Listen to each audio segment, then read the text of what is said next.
Hey, everybody, and welcome to episode 7 of the Recovery Scene. I have Candice Capitorto with us this evening, and she is going to tell her journey from addiction into recovery. Candice said the hardest thing was being separated from her daughter, but she never quit. She never gave up. She kept going after her recovery, and I'm going to let her tell the rest. So, Candice, thank you so much for being on the recovery. Oh, you're welcome. This is so cool. All right, take over.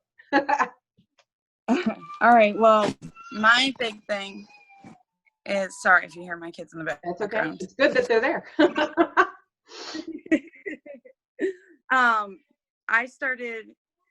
Mine was different. I was like a straight A student, came from a good family. I was the oldest of 3 younger siblings that I was in charge of a lot. My youngest sister was born when I was 15, and my mom had really bad postpartum depression, so I had to help a lot with her. And my dad had opened a business, so I was the responsible one.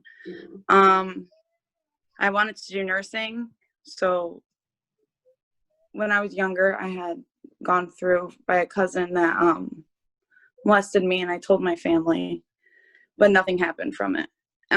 So I grew up with a lot of self-hatred. I didn't like myself from a young age. And I discovered cutting when I was around 12. I tried to take my life. I cut pretty deep. And when I went, I got scared.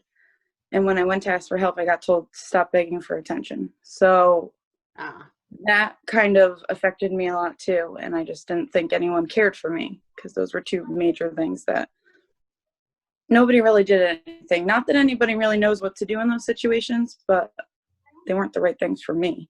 And right. A little concern would have been nice, Yeah. And then when I played soccer, and I was really good.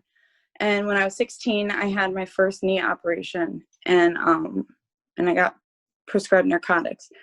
And I wasn't in control of them. My mom was, and she gave me the wrong ones. Whatever happened, I got extra of the narcotic. And I remember that feeling took away I was not depressed anymore, or I liked myself. It took away all those negative feelings that I was cutting myself for. Right. To feel better. It took me out of myself. And, every time I had an operation, I would use them not correctly. And then once I graduated high school and went off to college, and no longer was responsible for 3 younger kids and wasn't working at the pizza place, that's when my addiction took off. And I got through my freshman year, my sophomore year of high school or college. Mm-hmm. And during my sophomore year, I ended up in the psych ward I think I got called out for using, and I said I was going to kill myself if they took my drugs. And I got stuck in there for months.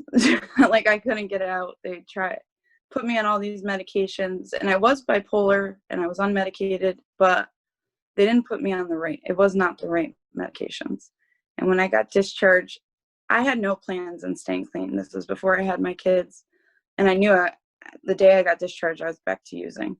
Right. Now, you went away to college? No, I was in college. But I mean, you went away to college, or did you go locally? Oh, yeah, I lived on campus. Okay, yeah. I was in Connecticut still. I live in Connecticut, but it was far enough away that I had to live on campus. Right. So I didn't have any, other than going to school, I had no other responsibilities for the first time ever. And I really let myself go.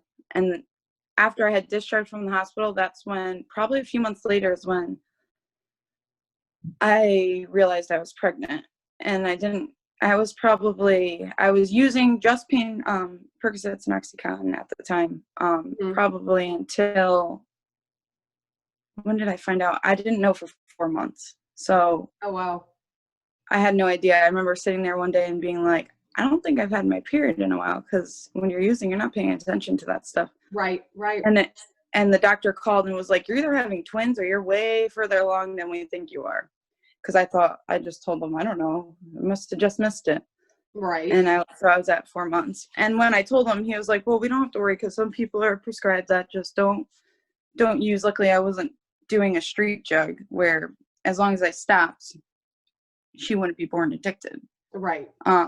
So I stopped. I was able to stop, but I didn't want to. I remember it was hard. It was more, I was scared of what would happen if I kept using, as in them taking her away. I don't think her health ever came to my mind. It was, I didn't want her being taken away. Right. We think Obviously our her thought health patterns too. are not normal when we're using. Yeah. They're just not. No. Just some That's of my how thoughts. you can go 4 months and not know you're pregnant. Like, Yeah. And even I now, know. I'm like, how didn't I know? With my son, I knew immediately. Or I didn't know. And so pretty much I got through the pregnancy, had her, and I was using the day I was discharged. Day I was discharged, I was using. And I was doing okay because I was a big user and nobody knew. And I balanced going to school and having like this normal life that nobody, and I came from a good family, nobody really, everyone thought I was going places and the smartest one. Right. So You're functional. I was very functional. I had a really good job at a hospital, and I ended up transferring and opening a sickle cell floor with them, which is a lot of pain meds. And I had access to the prescription pads, Right. the DA numbers, and I started doing prescription scams. And I got mixed with the wrong crowd, because the people that were either I would, sell that stuff. The people that were buying them, that was the wrong crowd. And I remember getting, one of the drug dealers kept me like hostage in my apartment for like 3 days. And I had plenty of things done to me that I didn't want done to me. And when I left, I went to go to a pharmacy and I got something that hit, and that's the day I got arrested. And I had my daughter with me. So I got hit with 7 felonies and 4 misdemeanor arrests, a risk of injury. Now, how did they catch up to you? Like, how did they? Somebody had gone in the day before and tried to do it, and they did it wrong. So the DA number got tagged. Those people that I was mixed around with tried to do it on their own, and they used, I don't know how they used my DA number, but they must have used somebody else. And you can't they have to be a patient, and Right. there's a whole logic to it that I was using. Right. That needs to be done correctly to get the prescription. So when they called to verify it, they said no. Then when they called to say I was arrested, they're like, well, she works here. So I got terminated indefinitely from that. I was able, I'd never been arrested before. So, and I was able to get my parents to come get my daughter. And that opened up a DCF case, plus the arrest. And I remember being scared. I had somebody from the program that I'd known for years. And he usually came up, he's in recovery as well. He has 10 years now. And he usually would be the person I'd call because I know he'd come get me. Right. So were you in and out of the rooms before that? I had been to the rooms a few times, but not that much. I had a sponsor like when I got clean when I was pregnant. Okay. That was the only experience. But it wasn't that long because I didn't go regularly at that point, and I didn't use my sponsor how I was supposed to. It was just for those few months of while I was pregnant and got through that, and then I went right back because I had no plans to staying clean. And I just wanted help, so he's like, well, you need to go to detox. I had never been to detox or rehab. I was 22. So I went to my first detox thinking I was just doing detox, and they said, no, you got to go to rehab. So I went to the rehab, and that's where I really heard more of the stories and people telling their story and getting the meetings. And when I was leaving there, like, I really wanted to stay clean. I had, and I was scared of this arrest because all I was doing was avoiding my charges. I didn't actually go to court yet, and I didn't know what to do. This is where I learned about things called AR, because I had no experience with this. And I'm like, Explain, for people that don't know, explain. Assume AR is your accelerated rehabilitation. So it's like your one get out of jail free card. And usually my first people were nervous that it wouldn't cover mine because it was so large. Right. But it did end up covering it. And usually they make you, you have a year where you can't get arrested. I forget if it's a year or 18 months. Mm-hmm. It's one of those where you can't get arrested or get in any trouble. And if you don't, it goes away like it never happened.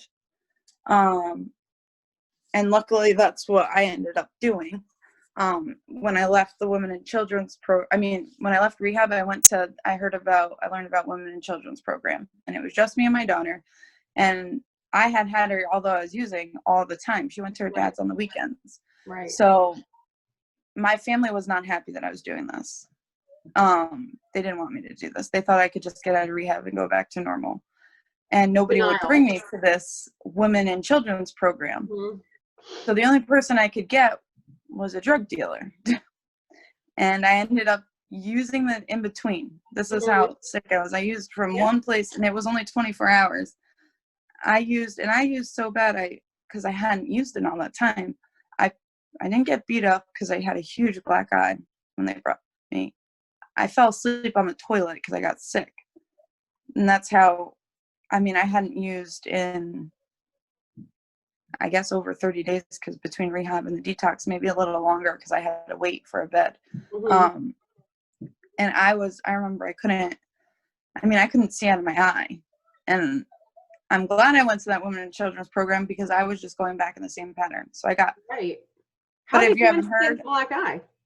I fell asleep I got sick, and then I nodded out on the toilet seat. Oh, that's how bad and then I slept there the whole night. Oh, wow. I didn't move. Oh, wow. And where was your daughter during this?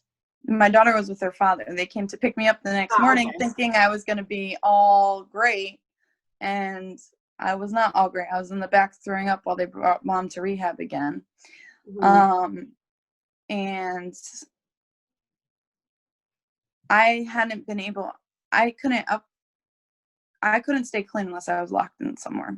Mm-hmm. That was the only time I ever accomplished any clean time. So I had over 30 days. Now I went to this women and children's program, which was great. And I was there for 10 months, and I got discharged, and they discharged me to like a women and children's homeless shelter. Mm-hmm. Now, while you were there, did you get visitation with your daughter? When I was there, she lived with me Monday through Friday. Okay. And we went back to our regular schedule because she wasn't in school yet. She turned 2 when she was there. Oh, okay. So she was younger. Most of the, you can go there off the street. You don't have to go to rehab or detox ahead of time. They'll take you off the street. They'll take you if you're pregnant. Most of the women I had my DCF case closed. Mm-hmm. Because when I got arrested, I had decided to do joint custody, but I gave final decision making to her father. Okay. And I still got to see her, but he was in charge of her. So if he didn't think I was safe, that I wouldn't get her. Gotcha. So they closed it for me, but most of the women had DCF. So like DCF would bring them for visits, and they get an overnight, or they'd get more time than they would have on the street because they were in somewhere safe. Right. And there's people there monitoring all the time. So it was really good. And you work a lot on your trauma. So that's somewhere where I started working on trauma that I never dealt with when I was younger. And after I got out, I ended up relapsing again. I go to the year on the date, I go to detox again. I go to a rehab again. I get discharged to Torrington, and that's where I got into my first sober house. Okay.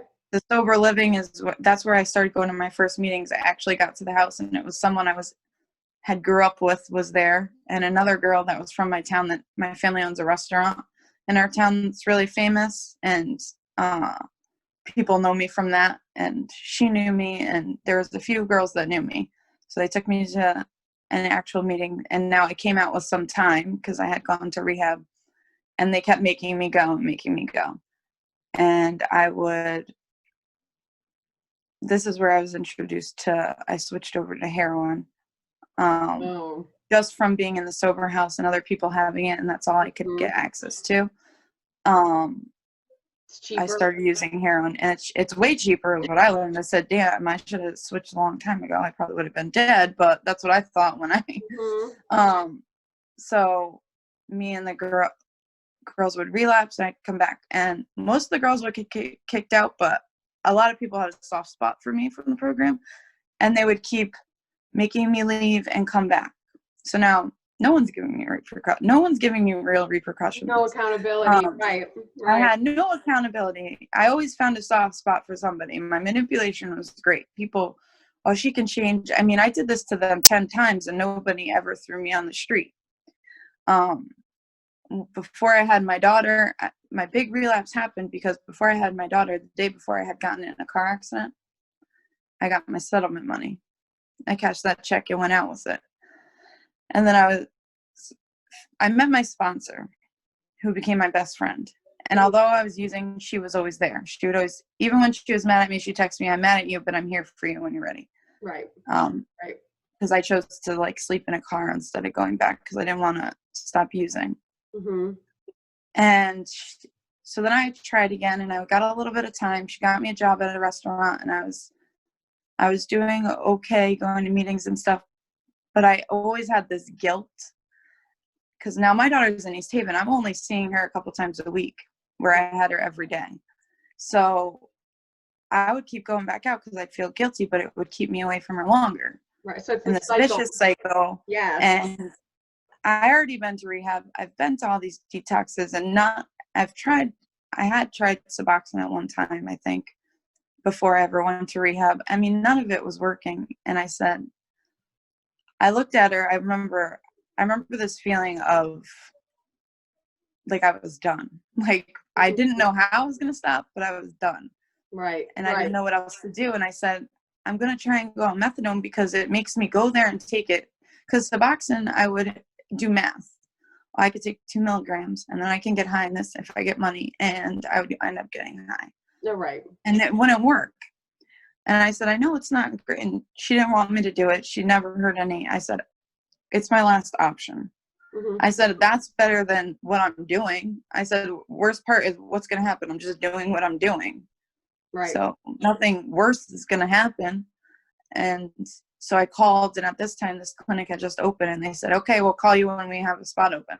So I kept using until I got this phone call and this was on November 14th or November 13th. They called me, and I had whatever I had left over. I did it, and I went. And the next day, that's my clean date, November 14th, 2014. I count it as my clean date. I'm off methadone now since May 16, 2015. So if people want to judge that, I am off of it, but right, nobody gets to judge that as mine because I wasn't. For me, I wasn't using. Yeah, I know. There's people that are, but so I've been off for a significant amount of time, enough that it really did help me. And I remember the first 3 days I just sat in my room, or I had gotten my own apartment at this time. I just sat in there and I didn't leave. The only people that checked on me were my sponsor and people from meetings. Mm-hmm. And I wasn't comfortable leaving my house because I just thought that something would happen and I would get high. So I said, I'm not leaving the house. That was that's what I decided to do. I'm not leaving the house. So they came and checked on me. And I just remember sitting there. I left my phone off too, because I didn't want anything to trigger me. And because I could have someone could trigger me, I'm good. And like, I would go just because I got that. So my phone was off. Your brain goes, oh, it's an excuse. Yeah. Yeah. Oh, well, they're good. So I have to go. So everything was off. And after the 3 days, they brought me to a meeting, and I felt a little better leaving the house. I was scared to leave the house. I didn't think I was going to be able to do it. And I got right into step work right away with my sponsor. So I did my steps. You met I did all of them one after another. And when I got to the amends, I didn't like most people do wait. I just kept going, and I plowed through them. And if I forgot someone, I did forget people because it's easy. I mean, the list is so long, I probably still forgot people. Right. But when I remember these people, I go back and I do it. Yep. Because my list is so long and it's ridiculous. Oh, you hear my son? Rylan, hold on, buddy. Sorry. Okay. It's a good sound. Yeah. Well, this one, And you got to give me a minute, bud. Mommy. You just want to hug? All right, I'll be right out. I'm almost done. Give me a minute. All right, thank you. Sorry. No, mine That are just, one is they're my 7 and 8. son. They're just not here right now. Yeah. Same Well, thing. that son I had, that's the one. That's my sober baby, I call him. When I got clean about 3 months in, I found out I was pregnant. And I found out I was pregnant with somebody that wasn't going to be involved. I knew that from the get-go. And my thought process was, well, I just guaranteed myself 9 more months. I'm somebody that just kept relapsing and relapsing and relapsing. And I had already gotten clean time. I was already at methadone. And I was like, I'm not going to go back, because I knew I wouldn't at that point. So that was an easy decision, because, if you think you're going to keep it or not, that was my main reason because I was like, I can do it and I'll have 9 more months. Mm-hmm. Whether that's right or wrong. But I call him the AA baby, because everyone in AA was his father that he wasn't going to have, or his babysitter, his grandma or aunt. He has they watched me go through the whole pregnancy that I hid from my family till a month before I had him. Every week my sponsor would say, did you tell him? I'm like, no. And I just couldn't do it, because I was just getting clean. I was just getting to see my daughter more than I could. And I just felt like I was going to disappoint everybody again. Mm-hmm. Or they were going to be worried that I was going to make it harder, or I must not be in my right mind if that's what I'm doing right now. And I lived my life and I knew what I was doing, but my parents weren't seeing it. I was still far away. I would go down and see my daughter at this point 3 to 4 days a week. I'd stay at my parents' house or something so that I could have days with her, and then I'd go back. Right. I was too afraid to ever move back home, because that's where I knew everybody. I liked the distance, but I didn't like being distanced from my daughter. But I couldn't rip her out of what she knew either. Right. That's where she grew up. That's where her dad is. She has a good dad, so there's no reason to do that to her. So I would rearrange my schedule so that I could see her. So I had weekdays off a lot. So I'd go down, because I waitressed on the weekends. So when I found out I was pregnant with him, I knew I was doing it alone, but I still stayed, even hiding the pregnancy and everything I went through, I still stayed clean, and I had a tough pregnancy. I kept getting kidney infections. I kept getting kidney infections, and I was in and out of the hospital, stress tests, but I still stayed clean. And I started, there was a food pantry and soup kitchen. I started to make sure I volunteered at that. And I celebrated a year right before I had him, because his birthday's December 26th, 2015. And I got clean in 2014. When my sponsor was pregnant around the same time, this is the day I got off methadone. She gave birth the day I got off methadone was the day she had my godson. He's my godson. Nice. I remember holding him, and I'm like, I can get off this methadone, because I was scared. I was on a low dose, because I was only on like 30 milligrams. Mm-hmm. I didn't want to be on it long term. And I had gotten to like 20 at that point, and I stopped the methadone that day. So he had it out of his system for about half the price. I was off of it soon after, and he wasn't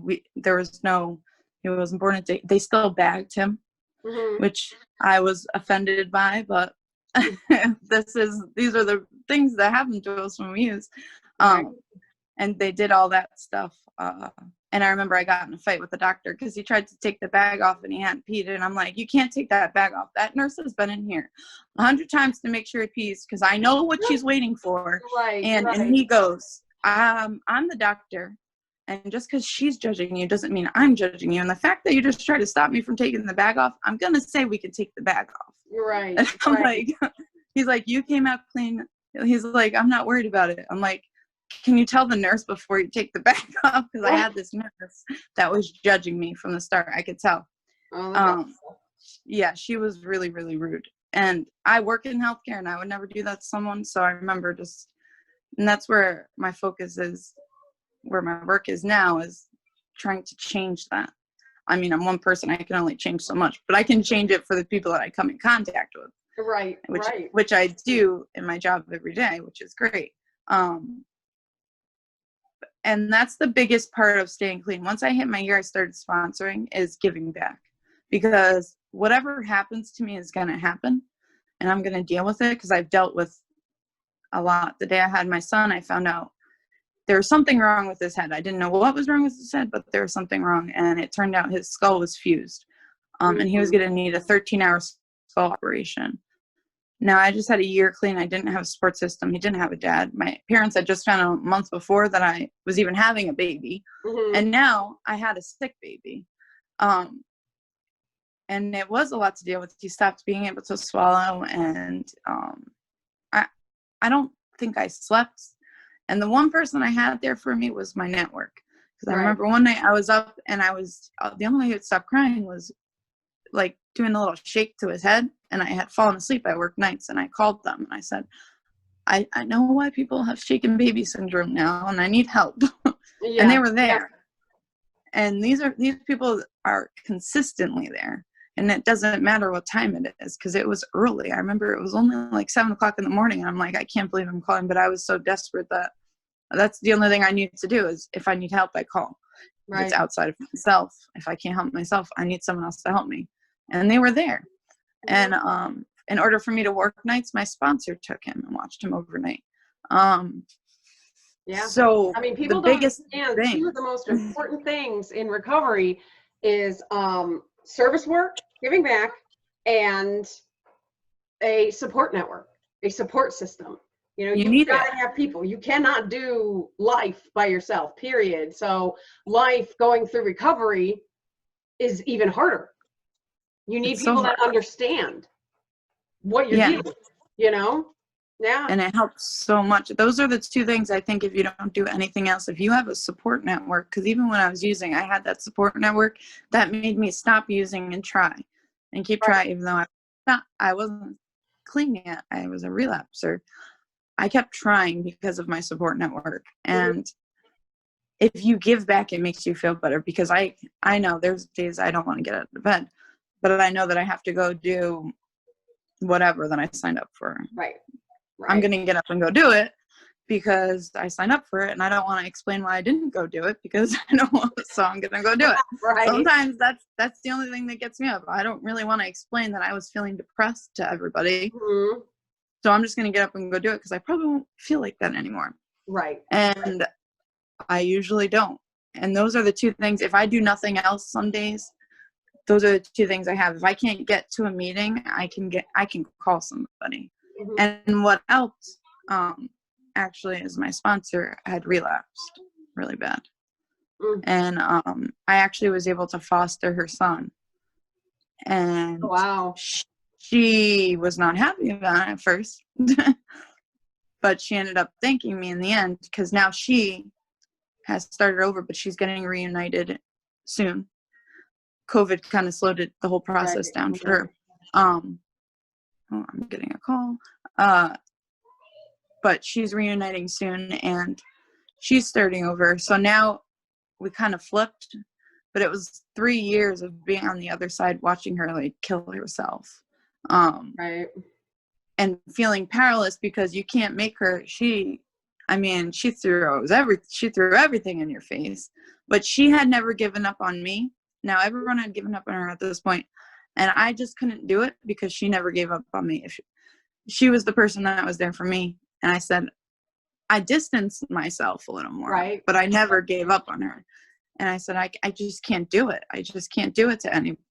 Because people kept saying, why? I said, I just can't. I said, first off, that's my godson, so I would take him anytime I could. But I said, I would not be where I am if it wasn't for her. That's what I just don't get. What she doesn't realize is that she gave me what I have, and I just don't realize why. I mean, I saw why it happened, but I don't realize why she can't get out of it. And then I had to think about when I was there. Nobody was getting me out of that until I was ready. Right. I mean, even when I remember going to rehab, I'm going to stay clean.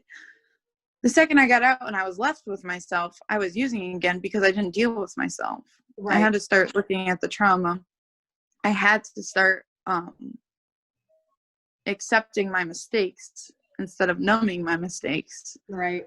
And then do something about it. Because all I was doing when I was using was making my mistakes larger.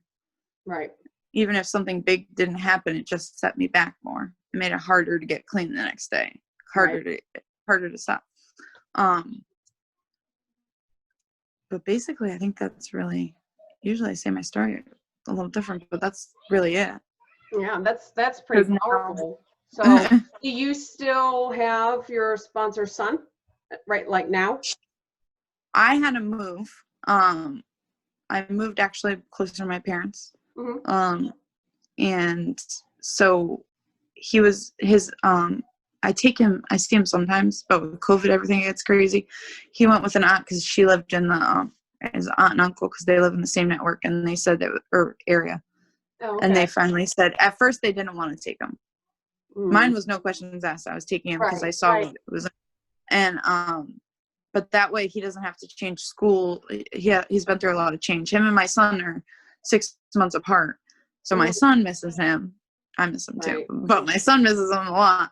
But she's supposed to be reuniting probably in the next 4 weeks. Oh, that's nice. Which is exciting. Now? Only not only. She has I think almost 6 months now. Okay. Because this happened over a year ago. Okay. It's been a long road because she should have been reunited a while ago, but she had gone back in the hospital for a med relapse. I mean, I know the truth, but that's what. And I'm proud of her because she's getting there, but she's pregnant again, so she'll be having another child soon, and she got married too. All the things you shouldn't do in your first year. Yeah, no. But yeah, hey. So I couldn't judge her. I said, when I got clean, I did everything you shouldn't do too. So did I. I got married. So I'm not gonna. All I did was make it harder for myself, but I did it, and the only thing I'm grateful for is the fact that I made it harder for myself. When little things happen now, like that people think are huge, I'm like, oh, that's nothing. We can do that. I can solve this in a minute. I solved figuring out how it was going to work, a skull operation. I'm like, we can do this. This is easy. Yeah. This is hard. This is easy. That's why I get so many people that want to sponsor me, because I mean, I've helped a lot of women get their children back, and I'm like, this is so easy. We can do this. I said, the hardest part is going to be that you just don't pick up. So you got to call me. Right. But I mean, the people who want to judge people who use methadone, you're sitting right here. Yeah. It worked. It worked for me. Yeah, it just, different things work there are different roads to recovery, Everyone's, yeah. And as long as it gets you to that destination, I interviewed one guy, and I kid you not, went on a sojourn. He was backpacking across the country while going through opioid withdrawal, by the way. Oh my God. He's like, I would not recommend it. I wouldn't either. It worked for him, and he's been clean for, I think, a couple of years now or something. So yeah, I mean, there are so many different stories, but somebody's going to be out there going, oh my God, she's telling my story. Yeah, I know. Someone's like me. I came from a good home. I had good parents. I had, a Nickelodeon childhood. I got all that. It's not always, that you come from this horrible, rotten background, and it just depends, because I keep telling people addiction does not care. It doesn't care if you live in a trailer or a mansion, if you're a doctor or, you work at McDonald's. It doesn't. No, you're so right. So, it doesn't judge at all. It's very non-judgmental addiction. Not racist. Nope. Not classist, not sexist. Doesn't care. Right, does not care. So yeah, but tell everybody where they can find you. I know you're on TikTok. I don't know if you're on Instagram or Facebook. Oh, I'm on TikTok, and it's at Candice, Candic. There's 3 E's, E, and then 0713. I'm on Facebook. You could look me up. It's Candice Capitorto. And Instagram, I do have an Instagram. It's Ray, REA, and Rise, RYS, Mama, MOMMA. That's my Gotcha. username there. But I'm bigger on TikTok, if anything. Right. TikTok likes recovery. That's great. I mean, It does. They're taking over right now. Yes. Yeah. TikTok. My whole FYP, because I'm constantly messaging, people going, Yeah. do you want to tell your story? Do you want to tell your story? So Yeah. my whole For You page is just recovering addicts. It's awesome. That's all mine is too. Yeah. It's really cool. Mine are all that. And a few of the memes, the meme ones. I like those ones too. I get those too. Yeah, and every once in a while, my ridiculous brother-in-law will pop up doing something funny. He's got like 100-something thousand followers or whatever. Oh, wow. Yeah. But thank you so much, Candice. This was awesome. You have a very powerful story, and I know it's going to reach somebody. If it reaches one person, then we've done our job. That's all that matters. Yeah. Thank you for having me. You are so welcome.